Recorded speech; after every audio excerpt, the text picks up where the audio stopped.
Hey, what's going on, you guys? So in today's video, I am going to show you how do you invert camera on Omegle. Alright, so this is going to be quick and easy, so let's start. Okay, so first up, there is no app for Omegle, so you need to use a web browser for this. So let's open up a web browser. Now go to omegle.com. And from here, tap on video. Now after this one, you just have to confirm this too. So tap the checkbox and tap on confirm and continue. So here you just tap on allow.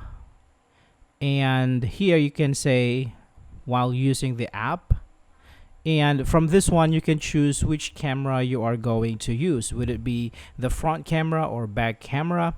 So it is up to you. Now, after that, you can click on done and you are good to go. All right, so that's it for this video, guys. Thank you for watching and I will see you on the next one.